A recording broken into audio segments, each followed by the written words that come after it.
할렐루야. 서로 샬롬 인사 나누시기 바랍니다. 샬롬. 샬롬. 오늘도 잘 오셨습니다. 지난 주간에는 추수감사 주간이어서 우리가 한 주 휴강을 했고 오늘 이와 같이 다시 모이게 되었습니다. 우리 금요 성경 공부는 이번 하반기에는 오늘과 다음 주 금요일까지로 마치게 됩니다. 그리고 이제 신년 들어서 다시 시작을 하게 될 텐데 다음 주 금요 성경 공부 후에 종강 파티가 있습니다. 여러분 꼭 오셔서 마지막 유종의미를 거두시고 또 성도들과 함께 말씀을 배웠던 분들과 함께 친교의 시간 가지시기를 바랍니다. 암송구절 기억하시죠? 어떤 암송구절이었습니까? 에베소서 4장 30절 말씀. 암송구절이 뭔가만 기억하셔도 대단한 일입니다. 그 암송구절 내용은 차치하고서라도 숙제를 기억한다는 것은 예습을 하지 않으면 안 되는 거니까.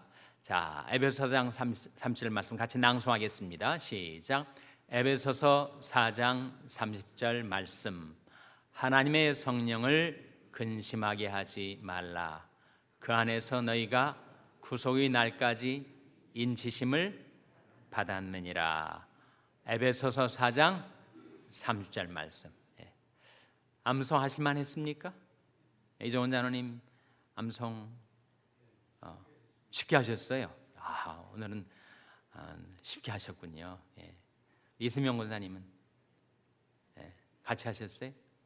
암송하실 때도 두 분이 같이 하셨어요? 함장로님 암송 하시는데 별 어려움 없으셨습니까? 고생하셨어요? 그러시군요. 자, 다시 한번 낭송하겠습니다. 시작. 사도행전 4장 30절. 에베소서. 왜 이렇게 좋아하십니까?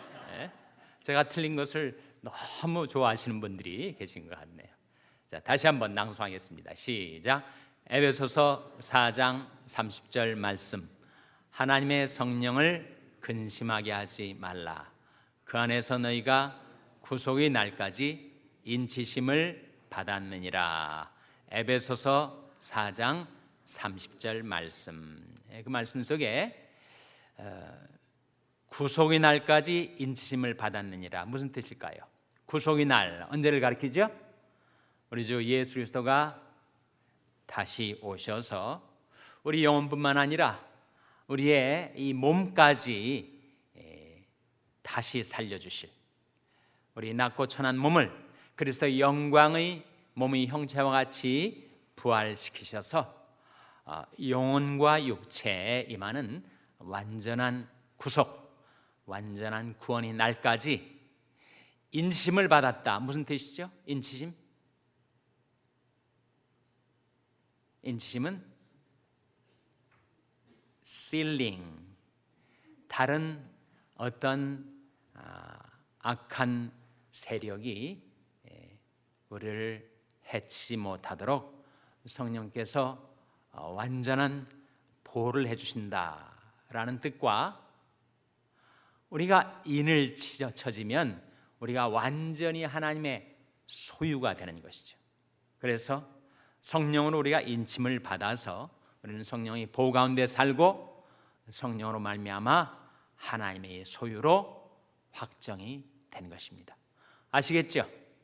자, 그런데 하나님의 성령을 근심하게 하지 말라라고 했을 때 하나님의 성령을 근심하게 하는 게 5가지가 있다. 문맥에서 우리가 발견했었는데 혹시 기억나는 것들이 있습니까?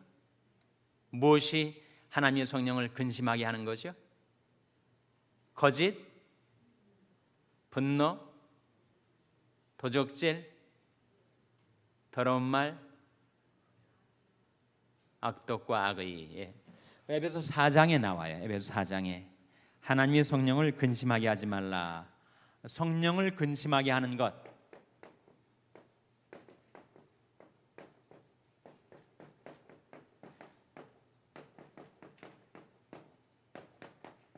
하는 것 5가지가 나옵니다. 첫째로 거짓, 둘째로 분노, 셋째로 더러운 말,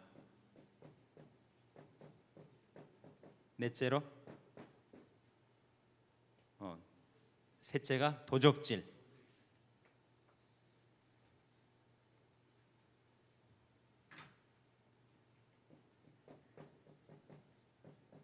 넷째가 더러운 말, 다섯째가 악독과 악의.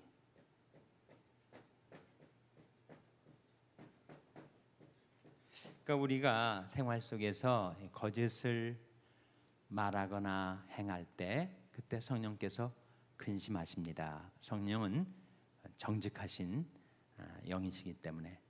또 우리가 자꾸 화를 내고 분노를 터뜨리고 우리가 너무 혈기가 등등하고 그렇게 생활 속에서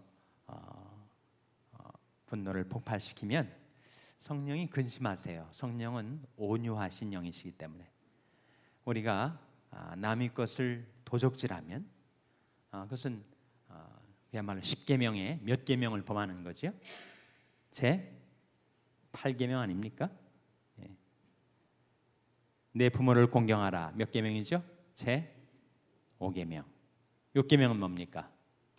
살인하지 말지니라. 7계명은 간음하지 말지니라. 8계명은 도적질하지 말지니라. 9계명은 내 이웃에 대하여 거짓 증거하지 말지니라. 10계명은 내 이웃의 것을 탐내지 말지니라. 그래서 도적질은 제 8계명을 범하는 것일 뿐만 아니라 그것은 악한 것이죠. 죄악된 것입니다. 성령을 근심케 하는 것입니다. 이 더러운 말, 우리가 일상생활 속에서 욕을 하거나 저주를 하거나 또 더러운 말을 하게 될 때 거룩하신 성령은 근심하십니다. 마음속에 우리가 악독과 악의를 품고 누군가를 너무 미워하고 질시하고 증오할 때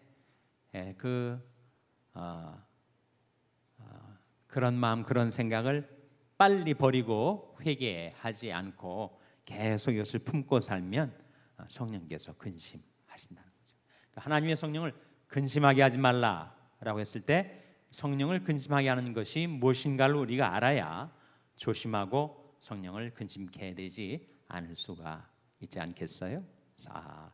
내가 생활 속에서 거짓을 멀리하고 분을 품어도 속히 그것을 자백하고 버리고 도적질 무서워 피하고 더러운 말 우리가 영적으로 깨어있지 않으면 나도 모르는 사이에 욕과 저주와 더러운 말이 내 마음 내 입술에서 나오기가 쉬우니까 늘 조심하고 악독과 악의 악독과 악의는 정말 그 상대방은 상대방에 대해서 품고 있는 악독과 악의는 상대방뿐만 아니라 자기 자신에게도 정말 해로운 것이죠. 그래서 이런 것들이 있을 때 빨리 자복하고 회개해서 성령을 근심케 하지 않는 삶을 사는 것. 생활 속에 이런 것들이 하나님의 성령을 근심케 하는 것이구나. 내 안에 와 계셔서 나를 돌봐주시고 보호해주시고 하나님의 것으로 인쳐주신 하나님의 성령을 내가 근심하게 해서는 되겠는가. 이런 것들을 조심하며 살아야 되겠다 하는 것을 우리에게 깨우쳐주는 말씀이죠. 자, 오늘은 우리 가지고 있는 공과 보겠습니다. 오늘은 73페이지 페이지로는 첫 페이지가 71페이지가 되겠군요. 71페이지 보시면 오늘 본문이 나오는데 제목이 뭐라고요? 교회 대부흥이 일어나다. 자, 본문 사도행전 5장 12절에서 42절 말씀을 우리 한번 다 같이 찾아서 교독을 하겠습니다. 읽으신 분들도 계시겠지만 우리 함께 교독을 하시겠습니다.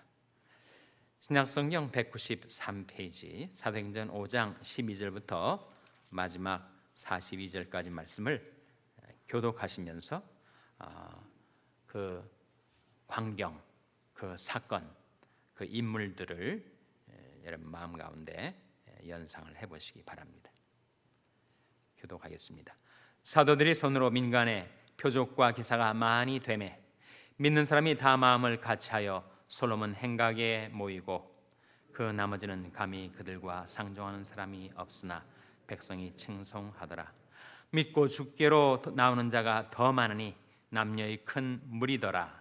심지어 병든 사람을 메고 거리에 나가 침대와 요 위에 누이고 베드로가 지날 때 혹 그 그림자라도 누게 덮일까 바라고 예루살렘 근읍 허다한 사람들도 모여 병든 사람과 더러운 귀신에 의해 괴로움을 받는 사람을 데리고 와서 다 나음을 얻으니라.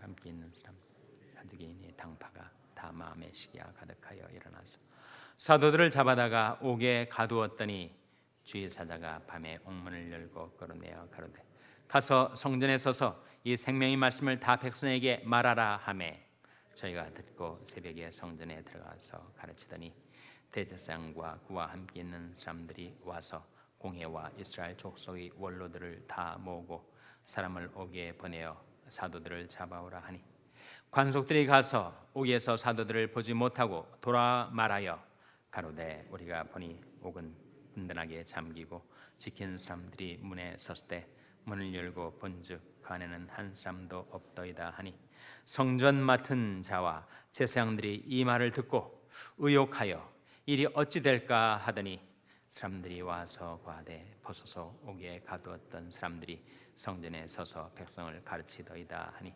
성전 맡은 자가 관속들과 같이 가서 저희를 잡아왔으나 강제로 못하면 백성들이 돌로 칠까 두려워함이로라. 저희를 끌어다가 공회 앞에 세우니 대제사장이 물어 가로되 우리가 이 이름으로 사람을 가르치지 말라고 엄금하였을 때 너희가 너희 교를 예루살렘에 가득하게 하니 이 사람이 피를 우리에게로 돌리고자 함이로다. 베드로와 사도들이 대답하여 가로되 사람보다 하나님을 순종하는 것이 마땅하니라. 너희가 나무에 달아 죽인 예수를 우리 조상이 하나님이 살리시고 이스라엘로 회개케 하사 죄사함을 얻게 하시려고 그를 오른손으로 높이사 임금과 구주를 삼으셨느니라. 우리는 이 일의 증인이요 하나님이 자기를 순종하는 사람들에게 주신 성령도 그러하니라 하더라. 저희가 듣고 크게 노하여 사도들을 없이하고자 할세 바리새인 가말리엘은 교법사로 모든 백성에게 존경을 받는 자라. 공회 중에 일어나 명하여 사도들을 잠깐 밖으로 나가게 하고 말하되 이스라엘 사람들아 너희가 이 사람들에게 대하여 어떻게 하려는 것을 조심하라. 이전에 드다가 일어나 스스로 자랑하며 사람이 약 400이나 따르더니 그가 죽임을 당하며 쫓던 사람이 다 흩어져 없어졌고 그 호적할 때 갈릴리 유다가 일어나 백성을 깨어 쫓게 하다가 그도 망한즉 쫓던 사람이 다 흩어졌느니라. 이제 내가 너에게 말하노니 이 사람들을 상관 말고 버려두라. 이 사상과 이 소행이 사람에게로서 났으면 무너질 것이요 만일 하나님께로서 났으면 너희가 죄를 무너뜨릴 수 없겠고 도리어 하나님을 대적하는 자가 될까 하노라 하니 저희가 옳게 여겨 사도들을 불러들여 채찍질하며 예수의 이름으로 말하는 것을 금하고 놓으니 사도들은 그 이름을 위하여 능욕받는 날에 합당한 자로 여기심을 기뻐하면서 공회 앞을 떠나니라. 다 같이 읽으시겠습니다. 저희가 날마다 성전에 있든지 집에 있든지 예수는 그리스도라 가르치기와 전도하기를 쉬지 아니하니라. 아멘. 우리가 읽은 본문을 통해서 발견하게 되는 바 초대교회의 놀라운 대풍의 역사는 무엇으로 말미암은 것일까요? 대풍의 역사는 성령과 말씀으로 말미암은 것이었습니다. 성령은 하나님의 영이죠. 창조의 영이시고 구속의 영이시고 심판의 영이십니다. 성령은 완전한 인격이시며 무한한 권능이십니다. 예수님이 승천하시면서 이렇게 제자들에게 약속을 하셨어요. 오직 성령이 너에게 임하면 무엇을 받고 너희가 내 증인이 되리라 하셨죠? 권능을 받고. 성령은 무한한 권능의 영이시기 때문에 성령이 임할 때 사람들은 권능을 받습니다. 능력을 받아요. 성령께서 임하셔서 놀라운 표적과 기사를 행하셨고, 사도들이 온갖 핍박 속에서 두려워하지 않고 위축되지 않고 담대하게 하나님의 말씀을 전파했었기 때문에 성령과 말씀으로 초대교회의 대붕의 역사가 이루어진 것입니다. 성령께서 임하셨을 때 어떤 능력이 나타났는가 하는 것이 오늘 본 말씀에 나오지 않습니까? 12절에 보시면 사도들이 손으로 민간에 무엇과 무엇이 많이 됐다고요? 표적과 기사. 표적은 뭐죠? 표적은 이적, 기적입니다. 미러클입니다. 초자연적인 현상이죠. 그런데 그것이 단순한 매직이 아니다. 무슨 희한한 마술을 해서 사람들의 호기심과 주의를 잡아끄는 희한한 일들이 벌어진 것이 아니고 성령을 통해서 나타난 기적은 꼭 의미가 있어서 그것을 표적이라고 합니다. 표적. 표적, 이적, 기적. 달을 이자, 기이할 기자. 정말 기이한 일, 정말 평상적인 것과 다른 일. 그런데 그것이 단순한 희한한 현상이 아니라 거기에는 의미가 있다라는 뜻으로 표적이라고 해요. 예수님께서 오병이어 역사를 일으키신 기적 있잖아요. 그걸 표적이라고 합니다. 그럼 뭘 보여주는 표적일까요?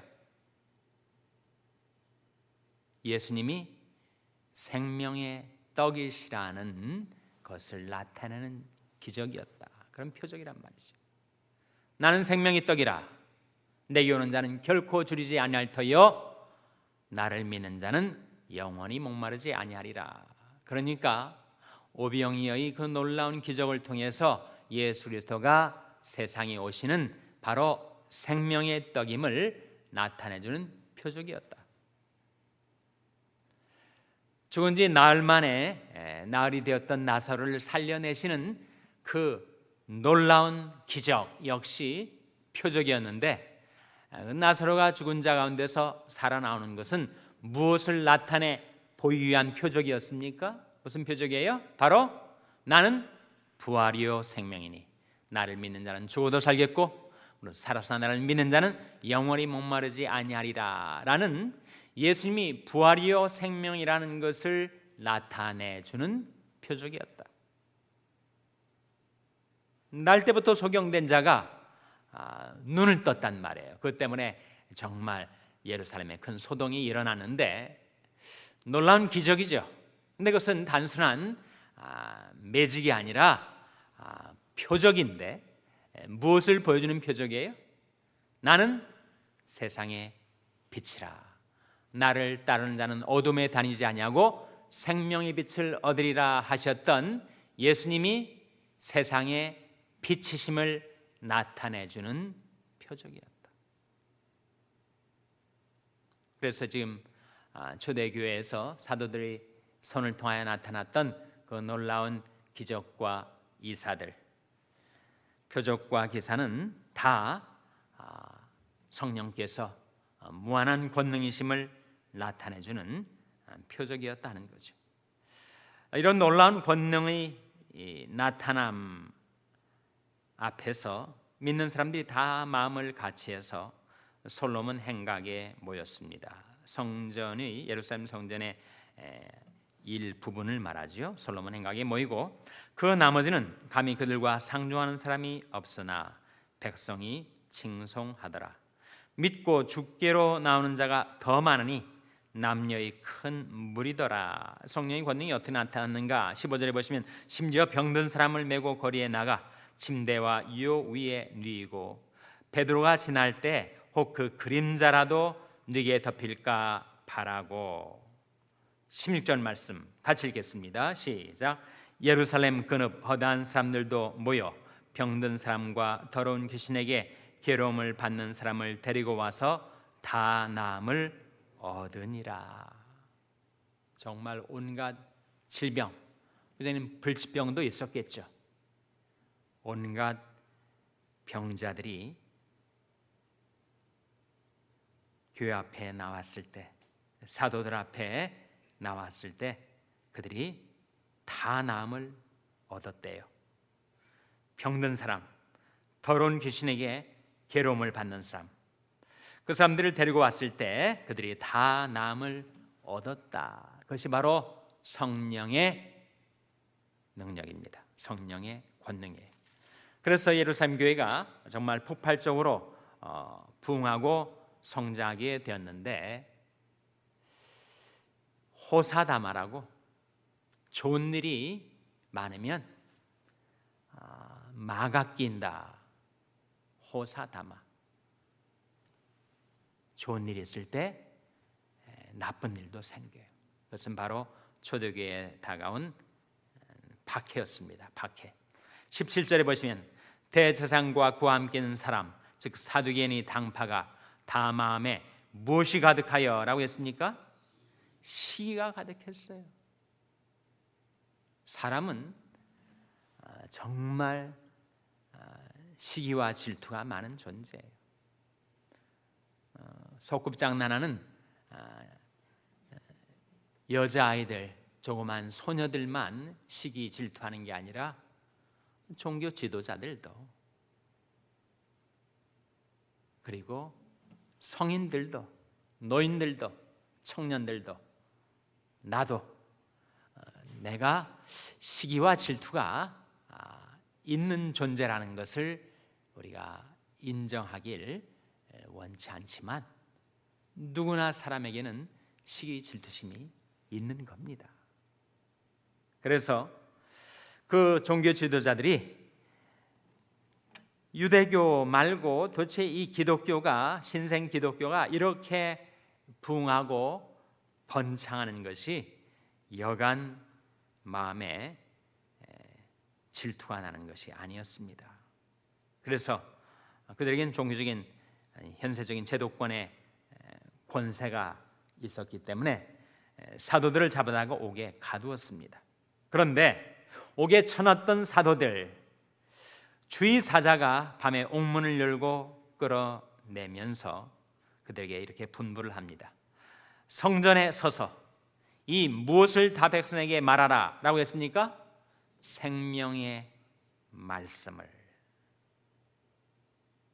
그래서 사도들이 영문도 모른 채 감옥에서부터 그들이 밖으로 나와가지고 새벽부터 성전에 들어가서 가르칩니다. 대제사장과 그와 함께 있는 사람들이 모여가지고 이 옥에 있는 사람들 한번 우리 앞으로 데리고 나오라, 그렇게 얘기를 했습니다. 21절에 보시면 공회가 또 나오잖아요. 공회는 뭘 가리킨다고요? 공회는 산헤드린 공회. 당시에 주 1세기죠. 예루살렘에 위치해 있는 최고의 종교 기구 산헤드린.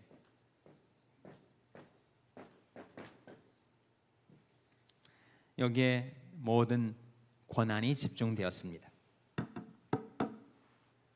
종교, 정치, 백성들의 삶에 영향을 주는 모든 권한이 이 산헤드린 공회에 집중이 되었어요. 다만 사람을 죽이는 권한은 없었습니다. 사람을 사형에 언도하는 권한은 없었어요. 그것은 로마 총독이 가지고 있었습니다.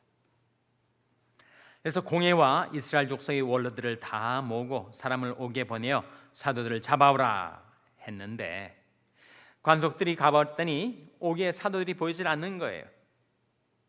그래서 그들이 다시 와서 보고하기를 우리가 보니 옥은 든든하게 잠기고 지킨 사람들이 문에 섰으되 문을 열고 본즉 그 안에는 한 사람도 없더이다. 문이 든든하게 잠겨 있고 또 보초를 서는 사람들이 그야말로 철통같이 보초를 서고 있는데 막상 문을 열어봤더니 한 사람도 없다. 24절에 성전 맡은 자와 제사장들이 이 말을 듣고 의혹하여 일이 어찌 될까 하더니 사람이 와서 다른 보고를 하는데 보소서 옥에 가두었던 사람들이 성전에 서서 백성을 가르치더이다. 그래서 이제 템플 폴리스 성전 경찰들하고 관속들이 가가지고 저희를 잡아왔어요. 잡아올 때 폭력을 쓰지 않았습니다. 못 썼습니다. 그것은 백성들이 돌로 칠까 두려워해서 그들이 조심조심 그 사도들을 데리고 왔어요. 저희를 끌어다가 공회 앞에 세우니 역시 이 공회는 산헤드린 공회를 말합니다. 대제사장이 물어서 우리가 이 이름으로 사람을 가르치지 말라고 엄금하였을 때 이 이름이 뭐예요? 예수의 이름이죠. 너희가 너희 교를, 이 교는 뭘 말하겠습니까? 기독교죠. 바로 초대교회의 가르침을 말합니다. 너희 교를 예루살렘에 가득하게 하니 이 사람의 피를 우리에게 돌리고자 함이로다. 이 사람은 누굴 가리킵니까? 역시 예수의 피를 가리키죠. 베드로와 사도들이 대답하여 사람보다 하나님을 순종하는 것이 마땅하니라. 그러니까 그들의 종교적인 권위를 가지고 사도들을 잡아매려 하고 침묵을 강요했지만 사도들은 하나님께 받은 분부가 있었습니다. 분부의 내용이 뭐예요? 사람들 앞에 서서 생명의 말씀을 전파하라 하는 하나님의 명령, 하나님의 분부가 있었기 때문에 우리는 아무리 당신들이 우리로 하여금 입을 다물라고 해도 우리는 말을 하지 아니할 수 없다라고 하면서 다시 한번 복음을 전합니다. 3절 말씀에 너희가 나무에 달아 죽인 예수를 우리 조상의 하나님이 살리시고, 이 복음의 핵심 두 가지가 나오지 않습니까? 무엇과 무엇이 나와요? 십자가와 부활이 나오지 않습니까? 너희가 나무에 달아 죽인 예수를, 십자가의 나무에 달아 죽인 예수를 우리 조상의 하나님이 살려내셨다. 자, 31절에 이스라엘로 회개케 하사 죄사함을 얻게 하시려고 그를 오른손으로 높이사 임금과 구주를 삼으셨느니라. 이 짤막한 두 개의 구절에 복음의 핵심적인 내용이 다 들어 있습니다. 우리가 복음을 어떻게 이해하고 있는가? 우리 마음속에 복음에 대한 깨달음, 복음에 대한 이해가 있어야 우리가 복음을 듣지 못한 사람들에게 전할 수 있지 않습니까? 내가 복음을 부끄러워하지 아니하노니 이 복음은 모든 믿는 자에게 구원을 주시는 하나님의 능력이 됨이라 했을 때 이 복음의 내용이 뭔가? 복음의 내용을 요약해서 전도 폭발 또는 사형리 또는 무슨 복음 편지 등등으로 아주 도식적으로 쉽게 설명할 수 있도록 하는 방안들이 나와 있지만 핵심적인 내용을 우리가 이해하고 있다면 우리는 그것을 다양하게 응용할 수가 있습니다. 내가 복음을 부끄러워하지 아니하노니 이 복음은 모든 믿는 자에게 구원을 주시는 하나님의 능력이 됨이라라고 했을 때 복음의 핵심 세 가지는 바로 예수 그리스도의 십자가와 부활과 그것을 믿는 자에게 주시는 죄사함. 이것이 복음의 핵심적인 내용입니다. 복음은 무엇인가? 하나님께서 독생자를 십자가의 희생제물로 화목제물로 내어주심으로써 인류의 죄를 대속하셨다.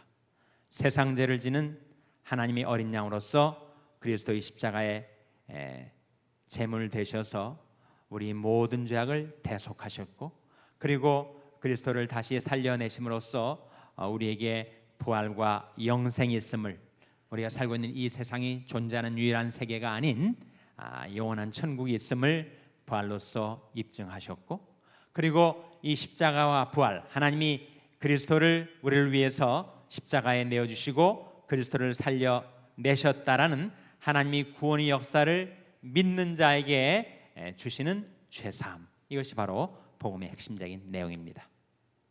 이해가 되시죠? 만일 누군가가 여러분에게 와서 복음 하는데 복음이 뭐냐?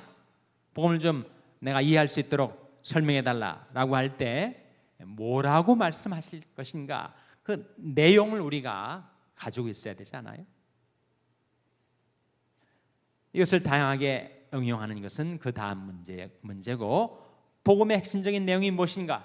그것은 바로 십자가와 부활과 죄사합니다. 하나님이 그리스도를 통하여 이루신 십자가와 부활, 곧 구원의 사건을 믿는 자에게, 회개하고 믿는 자에게 하나님께서 값없이 은혜로 주시는 이 죄사함의 은총, 구원의 은총을 증가하는 것이 바로 복음의 내용입니다. 그 본문 말씀을 보세요. 지금 사도들이 다시 그 대제사장들 앞에서 증가하는 복음의 핵심적인 내용이 바로 30절과 31절에 나타나는데, 30절에서는 십자가와 부활이 나오죠. 나무에 달아 죽인 예수, 하나님이 살리시고 십자가와 부활이 나왔고, 31절에서는 이스라엘로 회개케 하사 죄 사함을 얻게 하시려고 바로 그것을 믿는 자에게 주시는 죄 사함, 그것이 복음의 내용입니다. 내가 어떻게 구원받았는가? 내가 어떻게 죄 사함 받았는가? 바로 나의 죄를 짊어진 예수님께서 내 죄값을 지불하셔서 십자가에 죽으셨고, 하나님이 그 예수를 다시 살려내셔서 내 죄가 영원히 도말되었음을, 하나님이 나를 용서하셨음을 믿었을 때, 그때 내가 구원을 받은 거죠. 내가 만일 예수를 주로 신하며 하나님께서 그를 죽은 자 가운데서 살리신 것을 내 마음에 믿으면 구원을 얻으리니. 사도행전에서 이 두 구절 속에 복음의 핵심적인 내용을 이렇게 증가하고 있는데, 사도 바울은 얼마나 또 핵심적으로 이 복음의 내용을, 똑같은 복음의 내용을 증가하고 있는지를 한번 보세요. 고린도전서 15장 3절 4절 한번 보시기 바랍니다. 고린도전서 15장 3절 4절.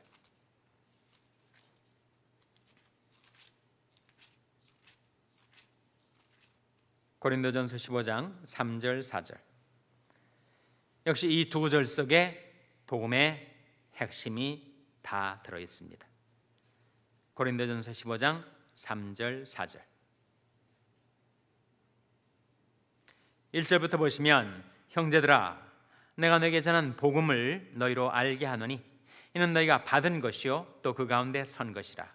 너희가 만일 나의 전한 그 말을, 즉 복음을 말합니다.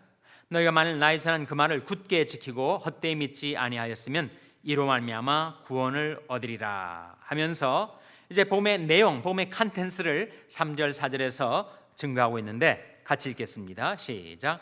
내가 받은 것을 먼저 너에게 전하였느니 이는 성경대로 그리스도께서 우리 죄를 위하여 죽으시고 장사 지낸 바 되었다가 성경대로 삶 안에 다시 살아나사. 이 두 구절 속에 여기에 나타난 복음의 핵심적인 세 가지 내용이 들어있지 않습니까? 어디에 나와 있어요? 죽으시고 나왔죠. 그 다음에 삶 안에 다시 살아나사, 십자가 부활이 나왔습니다. 또 뭐가 나오죠?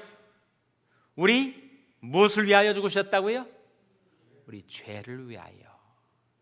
즉 그리스도의 죽음으로 우리가 죄 사함을 받게 된 것을 지금 바울이 증거하고 있지 않습니까? 그래서 이것이 바로 복음의 핵심이에요.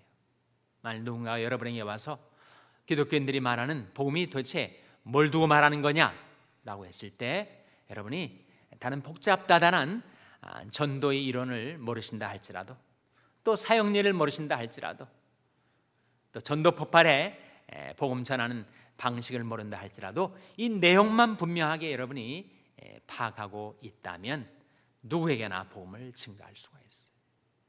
그것은 바로 십자가와 부활 그리고 그것을 믿는 자에게 주시는 죄사함의 은총, 그것이 복음의 핵심이고 복음의 내용이고 우리에게 들려주신 하나님의 기쁜 소식, 복된 소리입니다. 다시 사도행전 5장으로 돌아와서 3장으로 오늘 본 말씀 사도행전 5장으로 돌아와서 중요한 말씀이 32절에 나옵니다. 중요한 말씀이 32절에 나와요. 한번 같이 읽겠습니다. 시작. 우리는 이 일의 증인이요 하나님이 자기를 순종하는 사람들에게 주신 성령도 그러하니라. 우리는 이 일의 증인이요 라고 할 때 우리는 누굴 가리킬까요? 우리는 사도들이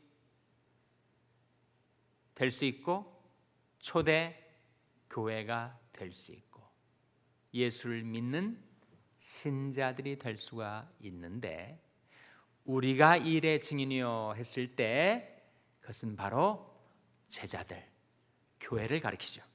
그 다음에 하나님이 자기를 순종하는 사람들에게 주신 성령도 그러하니라 했을 때 성령도 그러하다 게 무슨 뜻입니까? 성령이 어떻다는 거예요? 성령도 증인이시다.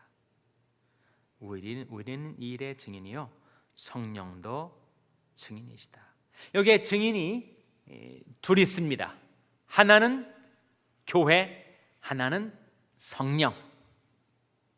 발견하시죠? 그 말씀 속에. 근데 예수님이 사실 이것을 미리 예고하셨어요. 나를 증거하게 될 두 주체가 있게 될 텐데 바로 이것이다. 요한복음 15장 26절 27절 한번 보시기 바랍니다. 요한복음 15장 26절 27절.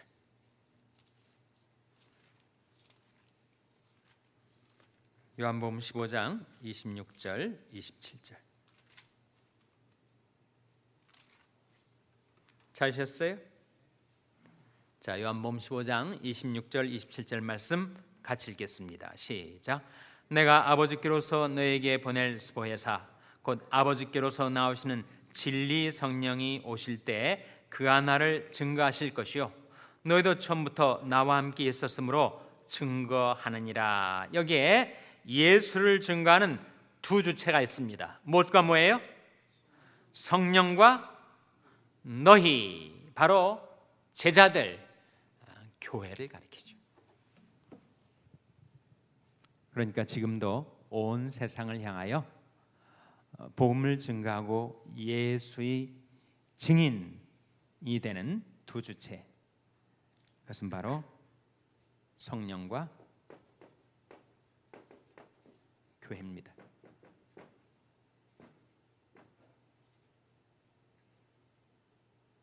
성령께서 예수가 구세주이심을 세상에 증거하고 계시고, 그리고 그리스도의 몸된 교회는 사람을 가리킵니다. 벽돌 건물이 아니라 또는 제도가 아니라 교회는 바로 구속받은 성도들을 말하는데, 교회가 또한 예수의 증인으로서 예수를 증거하고 있어요.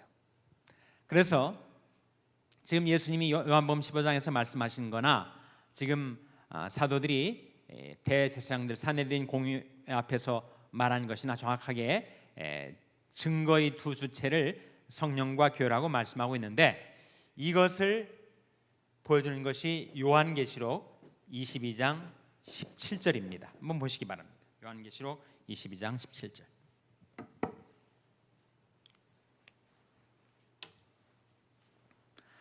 요한계시록은 성경의 마지막 책이고 마지막 책 마지막 페이지 요한계시록 22장 17절 한번 보시기 바랍니다.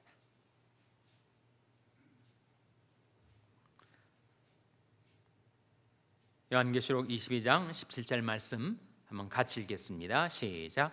성령과 신부가 말씀하시기를 오라 하시는도다.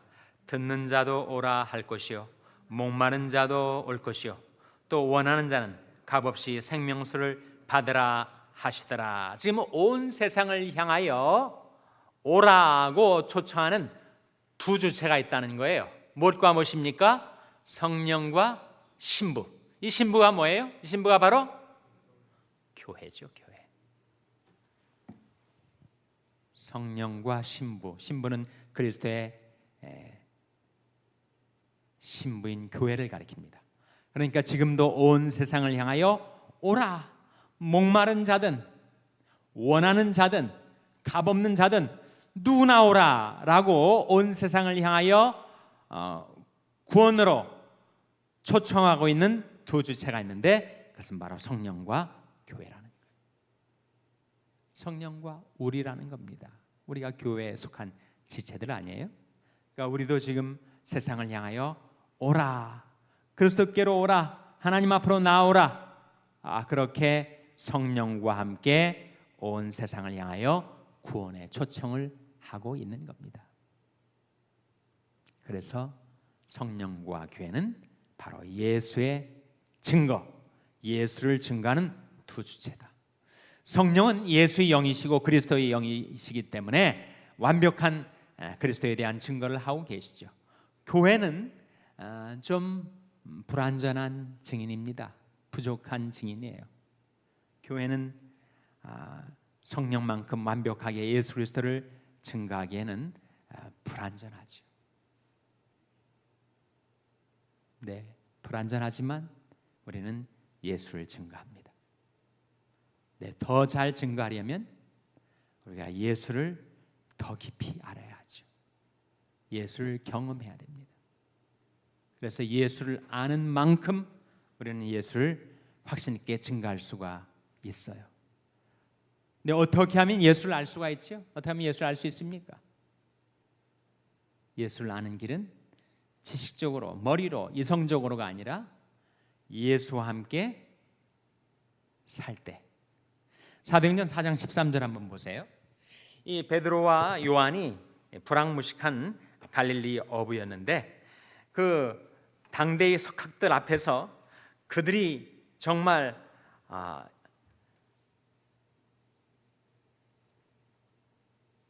입을 다물 수밖에 없는 능력 있는 기탄 없는 그런 증거를 하고 있는 장면이 13절에 나오는데 그 이유가 이것이었다는 거예요.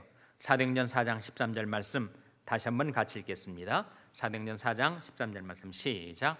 저희가 베드로와 요한이 기탄 없이 말함을 보고 그 본래 학문 없는 범인으로 알다가 이상히 여기며 또 그 전에 예수와 함께 있던 줄도 알고. 그들의 능력 있는 증거, 그 이유가 뭐라는 겁니까? 바로 예수와 함께 있었기 때문에,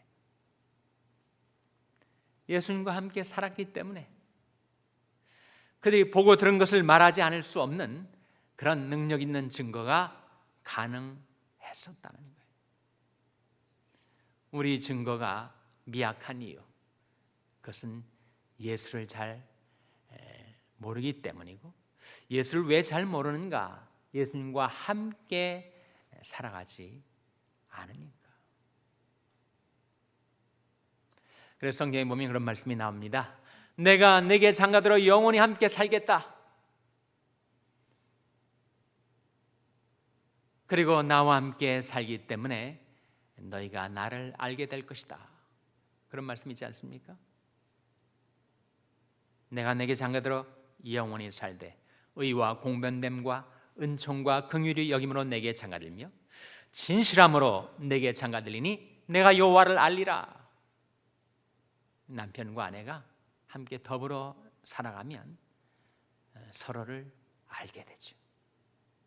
아무리 신혼 때 뜨겁게 사랑했어도 낭만적인 사랑의 감정은 이내 식어지고 함께 더 오랫도록 살아가면서 이 사람의 신앙, 이 사람의 인격, 이 사람의 중심이 이러한 거구나 하는 것을 알아가게 됩니다.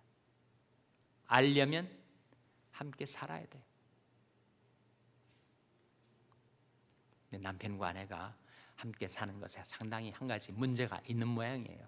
그것 때문에 상당히 가정에 긴장이 생기고 알력이 생기는데, 그것은 아내가 남편의 끼니를 챙겨줘야 한다는 거. 하루에 밥 세 끼를 꼬박 집에서 차려줘야 되는 남편의 부담감 얼마나 큰지. 한 끼도 안 먹는 사람을 가리켜서 한 끼도 식사를 집에서 안 한다 그래서 님자를 붙인대요. 영식님. 식사를 한 번도 안 하고 영식님이라고 한다. 한 끼 식사를 하는 사람 뭐라고 한다고요? 한식씨라고 한대. 한식씨. 근데 두 끼를 챙겨 먹는 남편은 뭐라고 한다고요?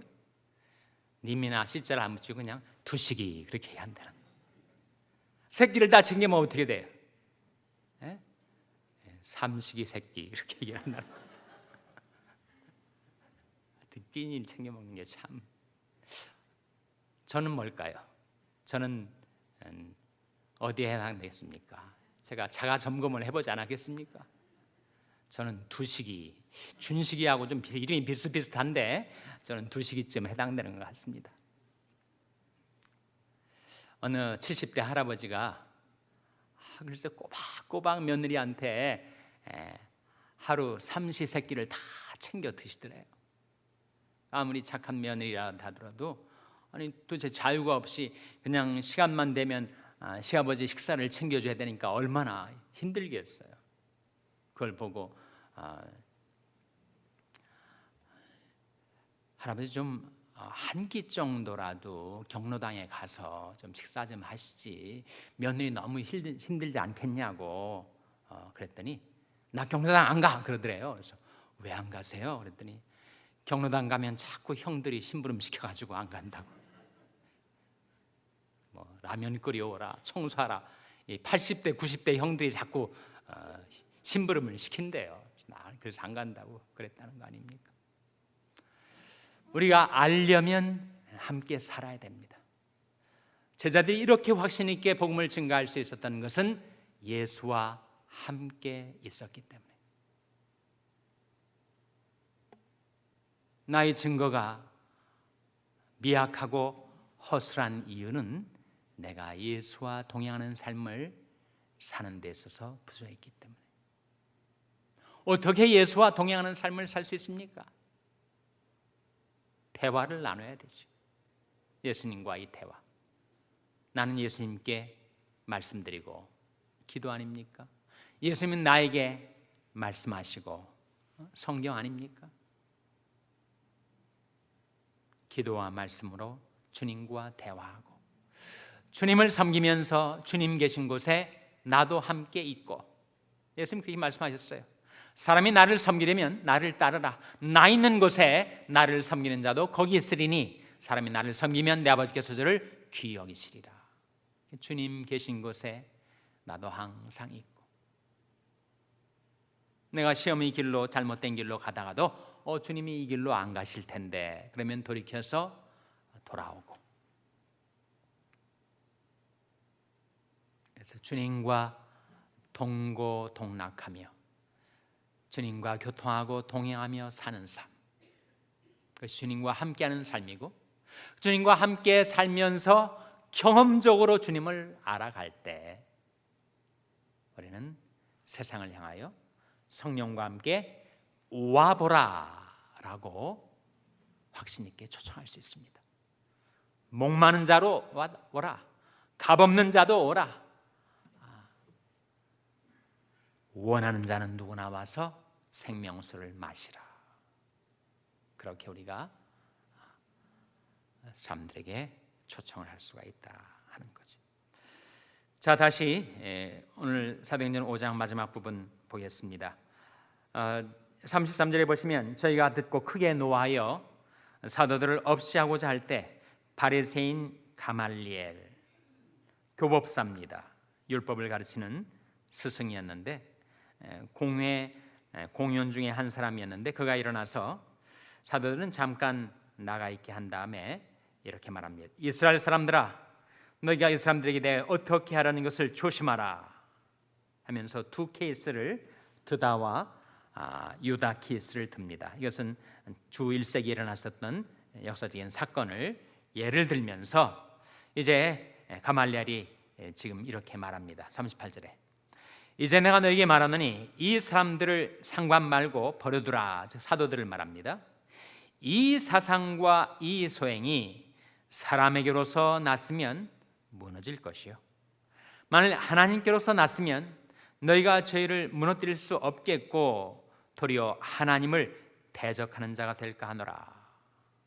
정말 지혜로운 권고였습니다. 지금 유대 종교 지도자들이 사도들을 못 잡아먹어서 온갖 핍박과 박해를 해대려고 하고 있을 때 그가 일어나서 만일 이 사상과 이 소행이 하나님께로부터 말미암은 것이라면 그들을 핍박하는 너희들은 하나님을 대적하는 것이 되지 않겠는가? 그리고 아무리 공격을 한다 하더라도 그들을 무너뜨릴 수가 없을 것이다. 그러나 만일 그것이 사람으로 말미암는 것이라면 놔둬라, 관둬라, 상관 말고 그대로 놔둬도 그것은 다 지리멸렬 사라지고 없어지고 말 것이다. 그렇게 지혜로운 처방을 내립니다. 40절에 보시면 저희가 옳게 여겨 사도들을 불러들여 채찍질하며 예수 이름으로 말하는 것을 금하고 노니 사도들이 그 이름을 위하여 능욕받는 일에 합당한 자로 여기심을 기뻐하면서 공의 앞을 떠나니라. 42절 같이 읽겠습니다. 시작. 저희가 날마다 성전에 있든지 집에 있든지 예수는 그리스도라 가르치기와 전도하기를 쉬지 아니하니라. 성전에 있든지 집에 있든지 예수는 그리스도라 가르치기와 전도하기를 쉬지 아니하니라. 그것이 초대교회에 놀라운 부흥이 일어나게 된 바로 성령과 교회의 예수 증거였습니다. 자, 우리 교재 두 질문만 좀 함께 다루도록 하겠습니다. 두 질문 보겠는데요. 부교재 한번 보시고요.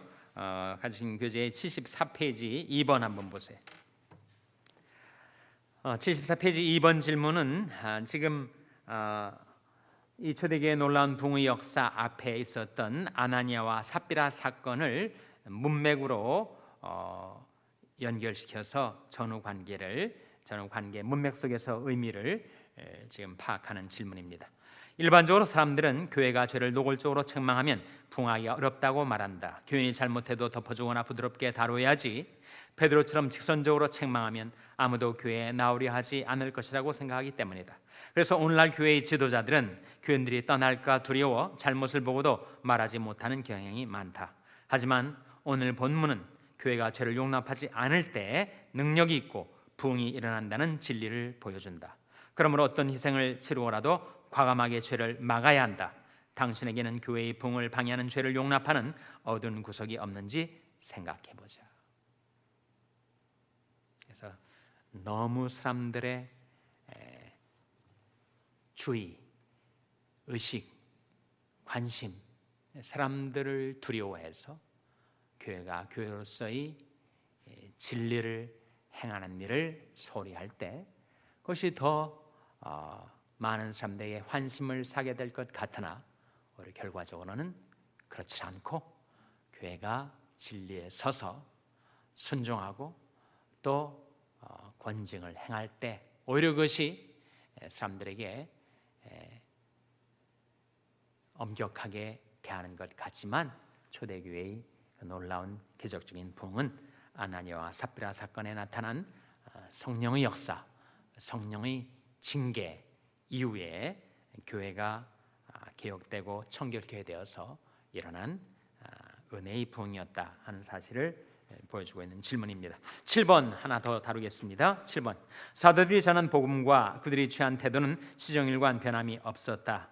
또한 자신들이 누구인지 그리고 성령에 대해 담대히 증거하고 있다. 다음의 성구를 가지고 그 내용이 무엇인지를 찾아보라. 그들이 전한 복음이 뭐예요? 우리가 봤던 십자가와 부활과 죄사함, 그것이 복음의 내용입니다. 그들이 취한 태도는 무엇입니까? 사람을 순종하는 것보다 하나님을 순종하는 것이 낫다. 종교적인 권세에 휘둘리지 않고 하나님께 순종함으로 담대히 복음을 증거했다. 그들이 정체성과 성령, 그들과 성령의 관계는 무엇입니까? 증거하는 이가 두 주체가 있는데 바로 성령과 교회였다. 우리가 이미 공부한 내용들이 거기에 나와 있습니다.